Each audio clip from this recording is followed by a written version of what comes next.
वो रात बाकी रातों से अलग थी। चांद आसमान में पूरा था, लेकिन उसमें एक चेहरा, हाँ, एक औरत का चेहरा साफ दिखाई दे रहा था। गांव का हर इंसान डर के मारे घरों में छिप गया था, लेकिन एक इंसान था जो हर रात आसमान की तरफ देखता था।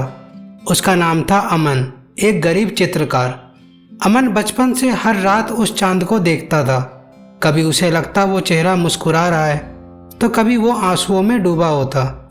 लोग कहते, पागल है ये लड़का, चांद में चेहरा कौन देखता है।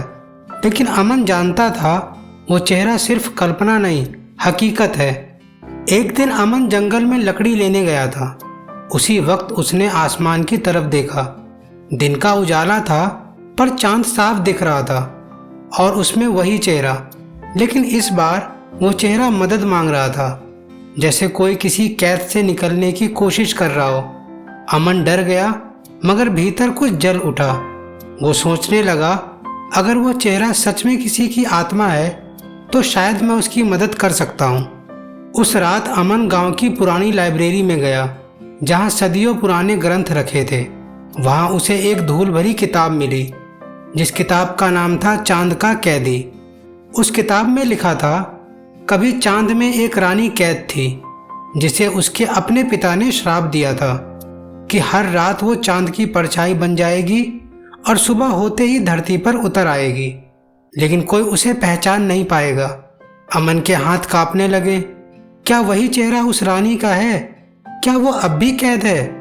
अगली सुबह अमन को एक युवती मिली, बेहद सुंदर, पर उसकी आंखों में अजीब सी उदासी थी। वो गांव के किनारे एक तालाब के पास बैठी थी। उसने नाम बताया, राजकुमारी मेघा। अमन चौंक गया, क्योंकि यही नाम किताब में लिखा था। मेघा ने धीरे से कहा, मैं हर रात चांद में कैद हो जाती हूँ, ये मेरा श्राप है। अमन की सांसें रुक गई। वो बोली, मेरे पिता चंद्रराज ने मेरे प्रेम की सजा मुझे दी है। मैंने एक आम इंसान से प्यार किया और यही मेरी सबसे बड़ी भूल थी। अमन की आंखों में आंसू थे। वो बोला, अगर तुम्हें चांद से मुक्त कराना है तो मैं कराऊंगा। मेघा मुस्कुराई। कई ने कोशिश की, सब मिट गए। चांद का श्राप आग की तरह है, छूने वाला जल जाता है। लेकिन अमन ने हार नहीं मानी।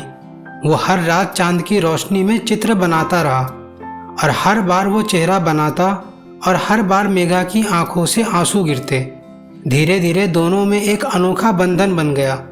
वो चांद में रहती और अमन धरती पर दिल एक दूसरे से जुड़े हुए थे। मेघा के पिता राजा चंद्रदेव, चांद के साम्राज्य के शासक, अमन के प्रेम से क्रोधित हो गए। उन्होंने धरती पे अपना दूत भेजा। यदि वो चित्रकार मरा नहीं तो पूरा गांव राख में बदल जाएगा। अमन ने सब सुन लिया, पर वो भागा नहीं। वो बोला, प्यार कभी कैद नहीं होता महाराज। आप चाहे तो मेरा शरीर जला दीजिए, पर आत्मा नहीं जलती। राजा गरजे, तू एक इंसान होकर अमर प्रेम की बात करता है। अमन ने कहा, क्योंकि प्रेम ही वो एक चीज है जो चांद की परछाई को भी रोशनी दे सकती है। उस रात धरती और चांद के बीच जंग छिड़ गई। बिजलियां गिरी, आसमान फट गया और मेघा चांद से निकलकर धरती पर आ गई। उसकी आंखों से रोशनी निकल रही थी और अमन उसकी ओर दौड़ पड़ा। मेघा बोली, अमन पीछे हटो, अगर तुमने मुझे छुआ तो तुम भी चांद की कैद में फंस जाओगे। अमन मुस्कुराया, तो क्या हुआ, अगर तेरी दुनिया चांद है तो वही मेरा घर होगा। जैसे ही उसने उसका हाथ थामा, पूरी धरती पर चांदनी फैल गई। राजा चंद्रदेव ने पहली बार आंसू बहाए। उन्होंने कहा, प्रेम तो वो शक्ति है जो चांद को भी झुका दे। सुबह हुई, आसमान साफ था। लोगों ने देखा चांद आसमान से गायब था। कहा जाता है उस दिन से चांद कभी पूरा नहीं होता, क्योंकि उसका एक हिस्सा अब धरती पर रहता है, अमन और मेघा के रूप में।